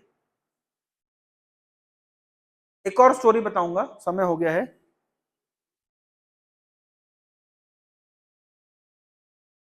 एक राजा हुए थे जिनका नाम था ययाति। सुना नाम आप लोगों ने? नहीं सुना होगा। सुना है? नहीं सुना। ययाति नाम के राजा थे। हमारे उड़ीसा में एक जगह थे याजपुर, जाजपुर करके, वहां के राजा थे महाराज ययाति। इनका विवाह हुआ था शुक्राचार्य की पुत्री देवयानी के साथ। अब विवाह कैसे हुआ था, बड़ा ट्विस्ट था। देवयानी की एक सहेली थी जिसका नाम था शर्मिष्ठा, वो राजा की लड़की थी। देवयानी ब्राह्मण की पुत्री थी और शर्मिष्ठा राजा की पुत्री थी। दोनों मित्र थे, सहेलियां थी, खेल रही थी, कूद रही थी। अचानक से एक बार की बात है, ये किसी सरोवर में जाके स्नान करती हैं। तो इन्होंने अपने कपड़ों को सरोवर के किनारे पे रखा था। पता नहीं उस दिन क्या समय क्या था, शिवजी अपने गणों के साथ में नंदी पे बैठ करके उसी स्थान से गुजर रहे थे जिस स्थान पे ये सरोवर था। तो देखा कि भाई शिवजी आ रहे और गण आ रहे हैं उनके, और ये कन्याएं स्नान कर रही थी, तो अफरा तफरी मच गई और एक दूसरे के कपड़े एक्सचेंज हो गए। शर्मिष्ठा ने देवयानी के कपड़े ले लिए, देवयानी ने शर्मिष्ठा के कपड़े। गलती से एक्सचेंज हो जाते कभी कभी। इस बात पे दोनों का झगड़ा हो गया। लड़कियों का किस किस बात पे झगड़ा हो सकता है, ऐसा कुछ कहना नहीं। झगड़ा हो गया, और झगड़ा तो भैया ऐसे माँ बहन की गाली पे उतर आए। देवयानी सीधे जात पे उतर आई शर्मिष्ठा के, अरे तुम क्षत्रिय लोग हो, हम ब्राह्मण हैं, और क्षत्रिय होकर के, हमसे नीच जात का होकर के हमारे कपड़े उठाते हो, शर्म नहीं है तुमको? अरे तुम्हारी हालत तो उस कुत्ते के समान है जो यज्ञ में पड़े हुए घी को चोरी करके ले जाता है। गाली गलौज होती तो क्या नहीं बोल देता आदमी गुस्से में। और मैटर क्या था? कपड़े एक्सचेंज हो गए, पर नाक पे गुस्सा इतना भरा, सह लिया थी। और शर्मिष्ठा का भी गुस्सा है, राजा की लड़की है, उसने भी दो चार गाली दी जम के। भागवत में दिया हुआ, आप लोग पढ़ लीजिएगा डिटेल में क्या क्या गाली दी। संस्कृत में गालियां, शुद्ध हिंदी की गालियां अलग होती है, संस्कृत की गालियां काफी सभ्य होती है, लगेगा नहीं कि आप गाली दे रहे हैं। तो शर्मिष्ठा ने गाली गलौज करा, दोनों में झगड़ा हुआ, शर्मिष्ठा गुस्सा आया, उसने धक्का देकर के देवयानी को एक कुएं में पटक दिया। सूखा कुआं था, देख के पटका, कहीं मर्डर का चार्ज ना लग जाए। सूखे कुएं के अंदर पटक दिया और उसके कपड़े छीन लिए और पटक दिया उसको, और गया। शाम हो गई, वहां से महाराज ययाति निकले तो रोने की आवाज आ रही थी। कहां से आवाज आ रही है भाई? तो देखा तो कुएं के अंदर एक कन्या है। नजर डाली तो एक सुंदर कन्या थी, लेकिन उसके शरीर पे कोई वस्त्र नहीं, और रो रही है। तो महाराज ययाति अपना उत्तरीय वस्त्र दे करके और देवयानी को बाहर निकालते हैं।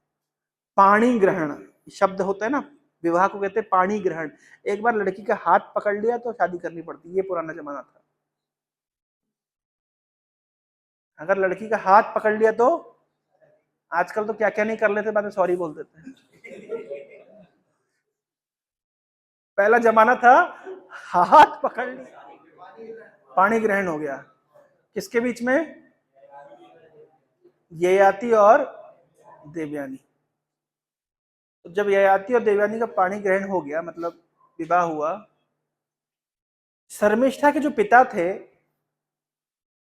उनके कुल गुरु थे शुक्राचार्य, यानी देवयानी के पिता, वो राजा थे। तो उन्होंने सोचा कि हमारी लड़की से बड़ी भूल हो गई है, और अगर हम क्षमा याचना नहीं करेंगे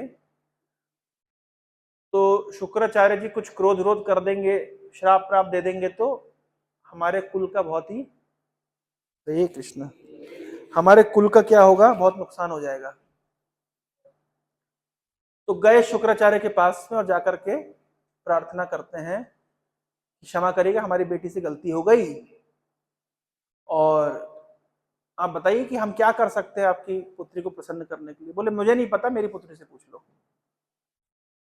तो पूछा गया देवयानी से कि क्या चाहती हो, कैसे प्रसन्न होगी, कैसे संतुष्ट होगी।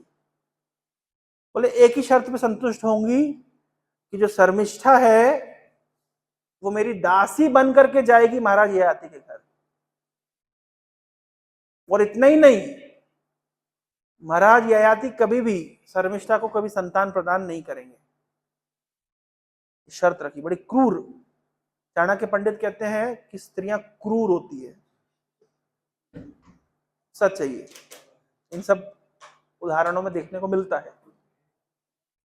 महाराज ने विचार किया कि अगर अगर हमारे कुल की रक्षा करनी है, हमारे राज्य की रक्षा करनी है, तो कुछ दिन के लिए भेज देते हैं शर्मिष्ठा को, बाद में आपस में दोनों की दोस्ती हो जाएगी। शर्मिष्ठा भी विवाह कर लेगी, ययाति महाराज से सुख से रहेगी, क्या समस्या है। तो चले गई, शर्मिष्ठा गई अपने पिता की आज्ञा का पालन करते हुए। गलती तो करी थी, मानती है। और देवयानी की हजारों दासियां गई, जिसमें से एक दासी शर्मिष्ठा भी थी ययाति महाराज के घर। कुछ साल बीत गए। जब शर्मिष्ठा ने देखा कि देवयानी को संतान प्राप्त हुई है, तो उनकी इच्छा हुई कि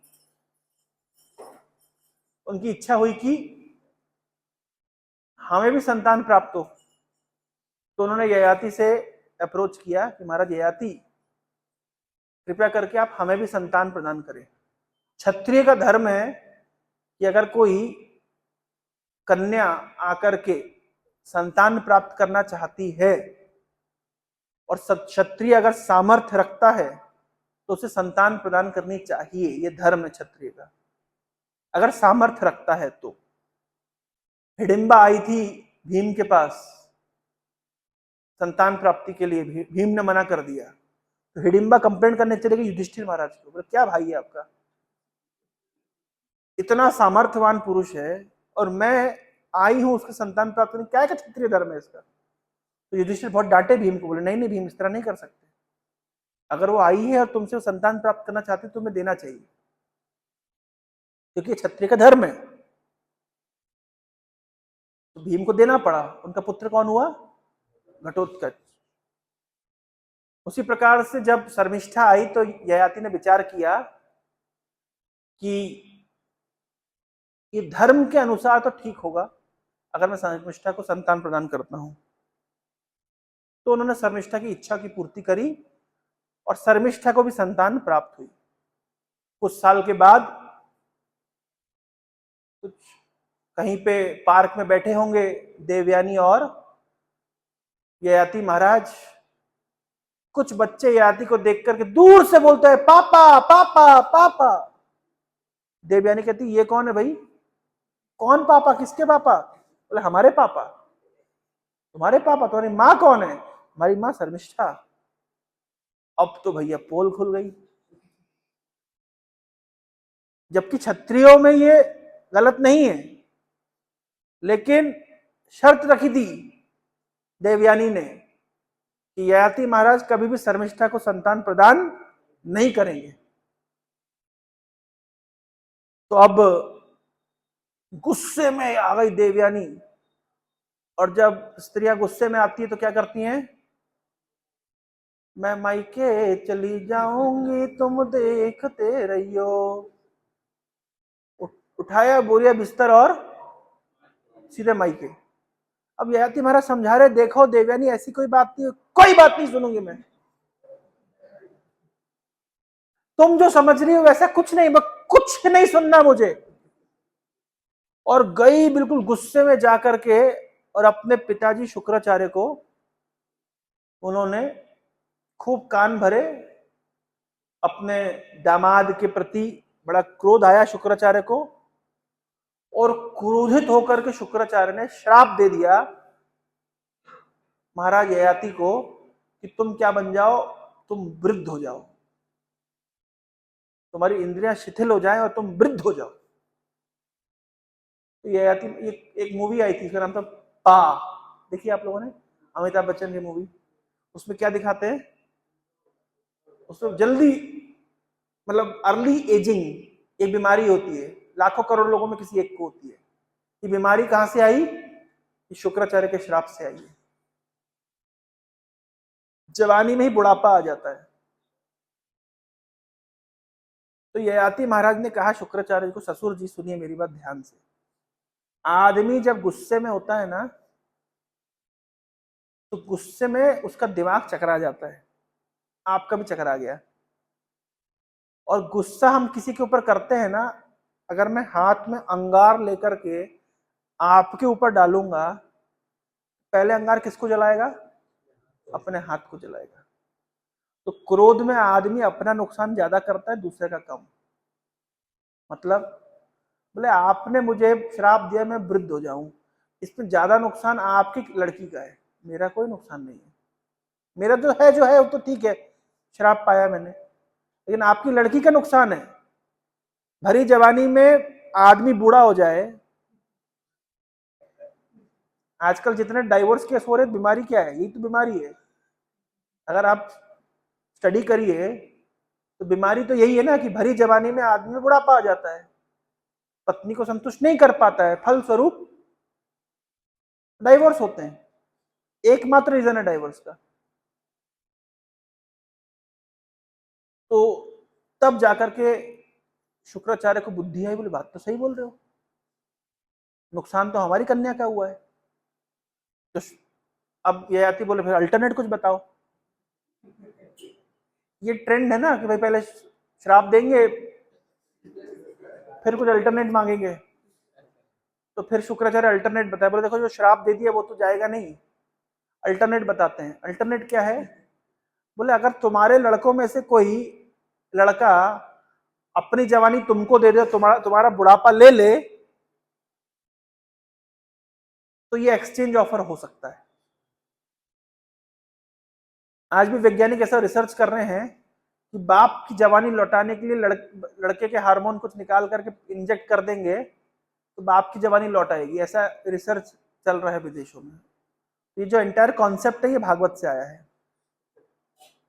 मैं कुछ दिन पहले पढ़ रहा था हमारे बायोटेक के एक पेपर में, वैज्ञानिक इसके ऊपर रिसर्च कर रहे हैं। जो भी हो, तो बोले ठीक है ट्राई करता हूं। तो सबसे पहले अपने बड़े पुत्र यदु के पास गए महाराज ययाति। बोले बेटा यदु देखो, संसार भोगने की जो मेरी तृष्णा है अभी शांत नहीं हुई है, और तुम्हारे नाना जी ने मुझे श्राप दे दिया है कि मैं वृद्ध हो जाऊं। मेरा तुमसे अनुरोध है कि मेरी वृद्धावस्था ले लो और अपनी जवानी मुझे दे दो। बाप को शर्म नहीं आ रही है, लड़के से जवानी एक्सचेंज करना चाह रहे हैं। और रीजन क्या दे रहे हैं कि संसार भोगने की जो मेरी तृष्णा है वो भी शांत नहीं हुई है। तो यदु कहते देखिए पिताजी, अभी जवानी है, अभी आंखें हमारी अच्छी है, हम उनका दर्शन कर सकते हैं, कान हमारे ठीक है सुनाई देता है, भवानी कथा सुन सकते हैं, हाथ पैर में दम है, इस्कॉन छिंदवाड़ा सेंटर में आकर सेवा कर सकते हैं, पेट अभी ठीक है, प्रसाद पचा सकते हैं। बुढ़ापे में क्या कर पाएंगे? ना सेंटर की सीढ़ियां चढ़ पाएंगे, हालांकि लिफ्ट है, ना सेवा कर पाएंगे, ना कथा सुनाई देगी, ना भगवान का दर्शन हो पाएगा। धृतराष्ट्र को विदुर गाली देते हुए कहते हैं, बोलते हैं अंध पुरैव बधिरो मंद प्रज्ञा से सांप्रतम। अरे अंधे तो तुम पहले ही थे ना, पहले से अंधे। अंध पुरैव बधिरो, आप कुछ कुछ सुनना भी कम हो गया है। मंद प्रज्ञाश्च, और कुछ याद नहीं रहता। बुढ़ापे में कथा सुनेगा याद नहीं रहता, जवानी में कथा सुनेगा तो बुढ़ापे तक याद रहेगा, बुढ़ापे में कथा सुनेगा तो याद नहीं रहेगा। क्यों? स्मृति शक्ति कमजोर हो जाती है। विदुर डांटते हुए कह रहे अंधे तो तुम पहले ही थे, सुनाई अब कम दे रहा है। मंद प्रज्ञाश्च, प्रज्ञा तुम्हारी कमजोर हो गई है, बुद्धि तुम्हारी कमजोर हो गई, कुछ याद नहीं रख पाते हो। विशीर्ण दंतम, दांत गिर गए। मंद आग्नि, पेट की अग्नि ढीली पड़ गई है, कुछ डाइजेस्ट नहीं होता। और सराग कफ उद्वहम, बूढ़े लोग क्या करते, कफ निकालते ना सराग, सराग मतलब कभी राग यमन के साथ, कभी राग मल्हार के साथ, कभी राग भोपाली के साथ जैसे जो गायक होते हैं वो सुबह सुबह क्या करते हैं, रियाज करते हैं। बूढ़ा आदमी सुबह सुबह क्या करता है करता है कि नहीं करता है? तो विदुर डांटते हुए धृतराष्ट्र को कह रहे तुमको शर्म नहीं आती है कि जिन पांडवों को तुमने मारने का प्रयास किया, तुम लोग जो भीम जिसको तुमने मारने के लिए कितने चाले चली, उसी के फेंके हुए टुकड़ों पे पल रहे हो, शर्म नहीं है तुम्हें? चलो निकलो यहां से। ऐसा लिखा है भागवत में। चिमकी कोट करके जैसे सोते हुए आदमी को उठाया जाता है, वैसे विदुर धृतराष्ट्र को जगा रहे हैं। तो बुढ़ापे में ये हालत होती है। तो ये यदु कह रहे हैं अरे बुढ़ापे में भगवान का भजन थोड़ा ना कर पाऊंगा, क्यों मैं अपनी जवानी आपको दे दूं, बुढ़ापा ले लो भाई। और चलो आप भगवान का भजन करने के लिए जवानी मांग रहे हो तो बात अलग है। आप किसके लिए मांग रहे हैं? कि संसार भोगने से अभी तक मुझे तृप्ति नहीं मिली है, हे मेरे सुपुत्र अपनी जवानी मुझे दे दो। यदु ने कहा हरे कृष्णा। दूसरे लड़के के पास गए, तीसरे के पास गए, चौथे के पास गए।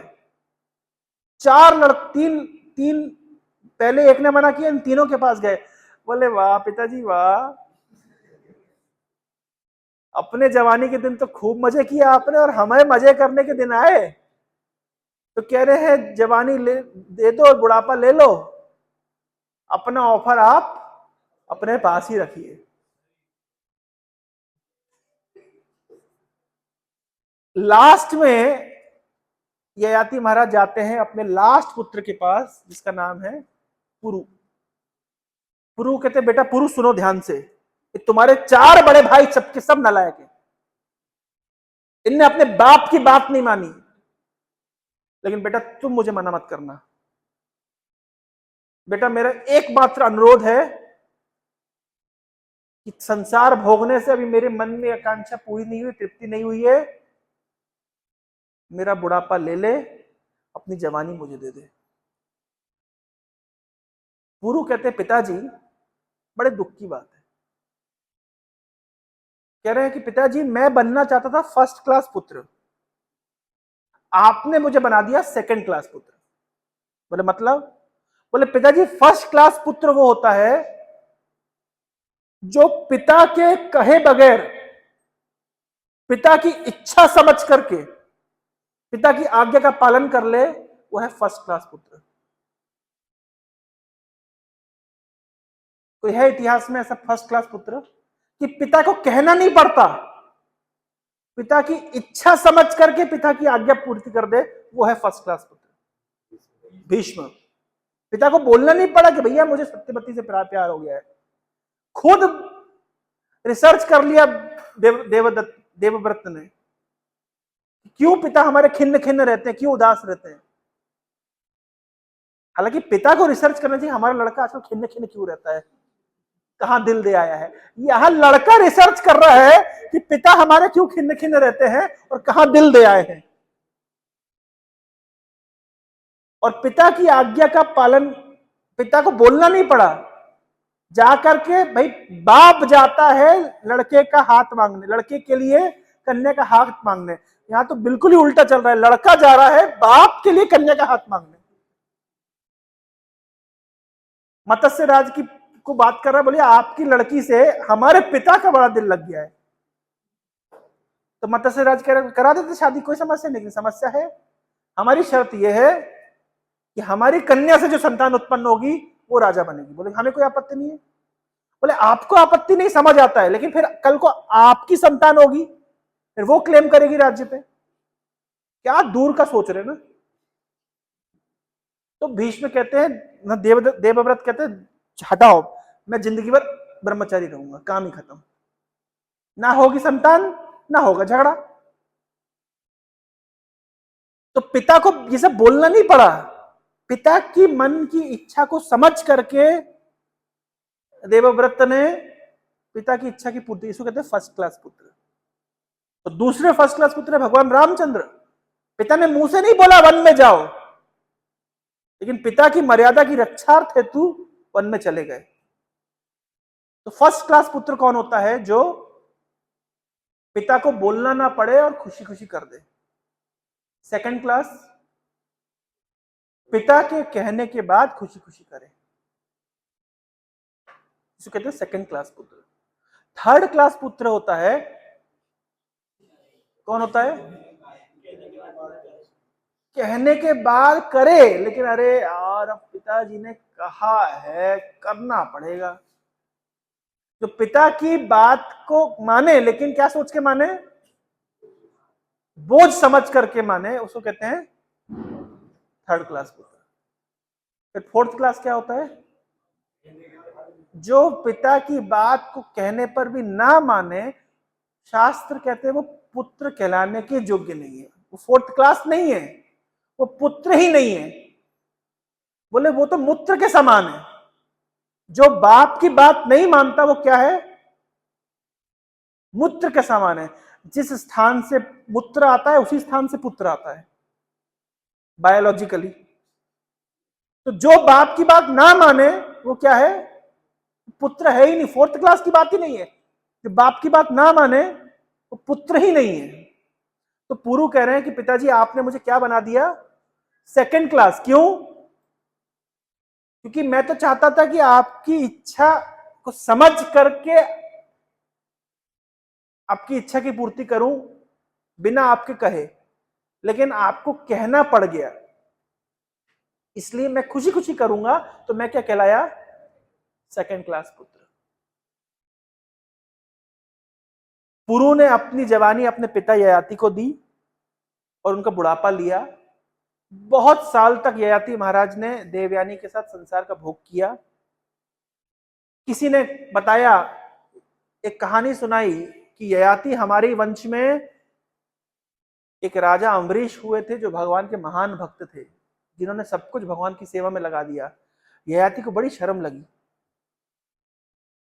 और क्या शर्म लगी? कि अरे हमारे कुल में इतने महान भक्त हुए हैं जिन्होंने अपना सब कुछ भगवान की सेवा में लगा दिया, और एक हम लोग हैं जो निर्लज होकर के अपने लड़कों से अपनी जवानी, उनकी जवानी मांग रहे हैं संसार भोगने के लिए। बड़ी शर्म की बात है।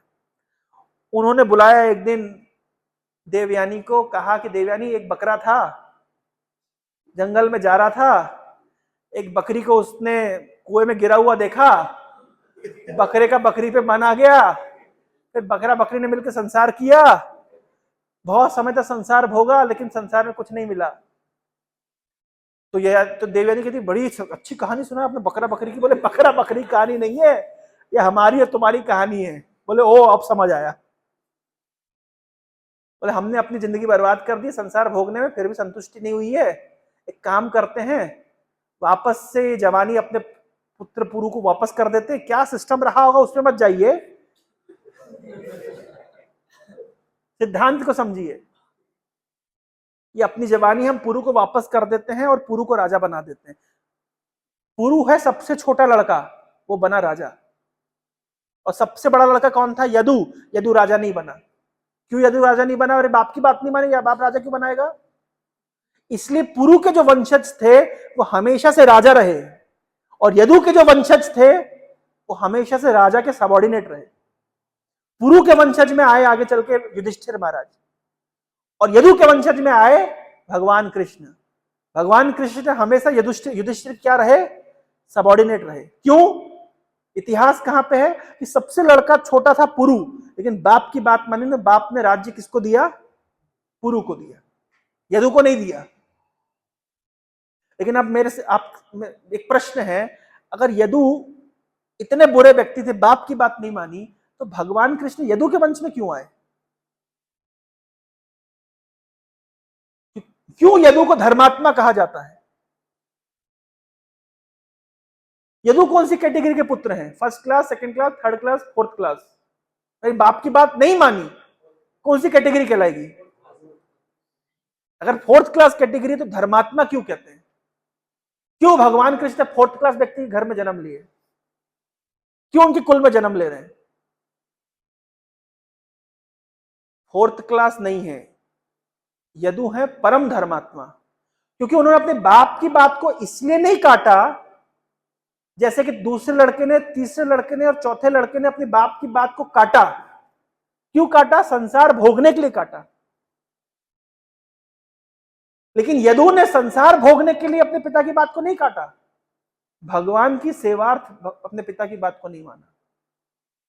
अगर बुढ़ापा प्राप्त कर लूंगा तो सेवा कैसे करूंगा, जवानी में सेवा कर सकता हूं, इसलिए बुढ़ापा को स्वीकार नहीं किया। संसार भोगने के लिए नहीं, लेकिन भगवान की सेवा के लिए। इसलिए यदु को क्या कहा जाता है? धर्मात्मा। जो दूसरा पुत्र है, तीसरा पुत्र है, चौथा पुत्र है, इन लोगों ने संसार भोगने के लिए अपने पिता की बात को काटा, इसलिए ये लोग फोर्थ क्लास कैटेगरी के। लेकिन यदु तो इन सभी कैटेगरी से ऊपर है। क्यों? क्योंकि भगवान की सेवा के लिए, परोधर्म का पालन करने के लिए इन्होंने अपने अपरो धर्म को त्याग दिया। अपने पिता के प्रति कर्तव्य को उन्होंने दूसरे नंबर पे रखा और कृष्ण के प्रति अपने कर्तव्यों को पहले नंबर पे रखा। इसलिए यदु को धर्मात्मा कहा जाता है और यदु के घर में भगवान कृष्ण प्रकट हुए। इसको कहते हैं परोधर्म। तो यदु ने क्या किया? अपने परोधर्म का पालन किया। तो सभी मनुष्यों के लिए दो कर्तव्य हैं, समाज के प्रति, परिवार के प्रति, देश के प्रति, कुल के प्रति, ये सब कहलाता है अपरोधर्म।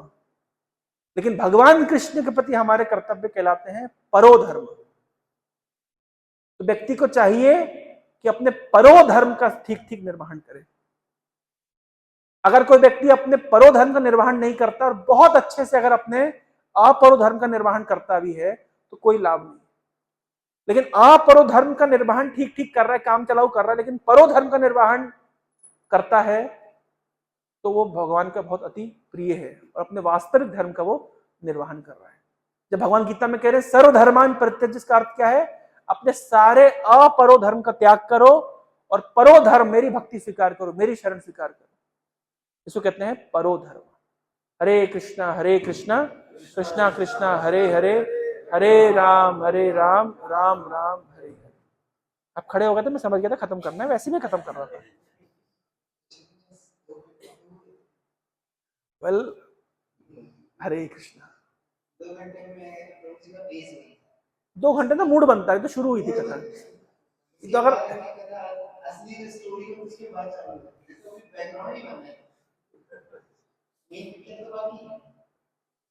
हरे कृष्ण, श्री रूपाद की जय।